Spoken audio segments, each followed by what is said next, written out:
What's up guys and welcome back to On The Break with a minifig review. I just wanted to remind you that we have 2 weeks to get 120 subscribers. If we reach that 6,500 subscriber goal, I will be giving away 2 minifigs and make a video of me saying thank you 6,500 times. So if you want to see that or get a chance at free minifigs, then hit that subscribe button. And I mean, you should anyway, because today I have for you, well, honestly, a pretty good idea, but pretty bad execution. This is a Twi'lek version of Lara Croft from Calypso Customs and is the first minifig in Alien April. I'm not sure there's a Star Wars fan on Earth who doesn't like Twi'leks, and even if you've never played the games, you have absolutely heard of the Tomb Raider series and Lara Croft. I personally have never played many of the originals, I've only tried out a few, but I have played the newer-ish trilogy and I thoroughly enjoyed them. So when I saw that Calypso Customs had something like this, I thought it would be a nice minifig to get, especially since Twi'leks are an interesting alien to make in LEGO form. Especially when you consider that LEGO has only ever made like 5. And at first glance, this minifig actually looks pretty good. You can tell that this is a Twi'lek, you can tell that it's female, and with the outfit you can pretty much tell that it's Lara Croft as well. I really do like the different layers, it doesn't just all blend together, the color of the head and the body are exactly the same, which is really nice, and the overall design of the straps, the belt, and the shirt are also really good. Again, you can tell exactly who this is. But if we look down at the legs, you'll notice one of the bigger problems that I've unfortunately had multiple times with Calypso Customs, and that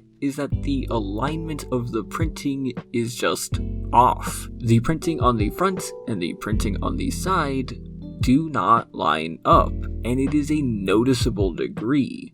Obviously, when you're printing something this small, it's going to have some level of variance, and even on things like Clone Army Customs, you can see it sometimes, but this is noticeable. And with it being a continuous thing, it makes me wonder if the quality control just isn't there, or if they don't care. Now, switching to something that's far more subjective, I don't mind when a female torso is given negative space, but I do mind when the side of the torso has printing which doesn't match. The use of the negative space is something that your eye is meant to not see. It's meant to just look at the green in this case and forget about the gray. But the second there is printing or a pattern on the side that very obviously doesn't match it, it ruins that illusion. Especially because in this case, the strap on the side clearly doesn't match where the brown from the front actually is, and I don't know if that's just a poorly aligned print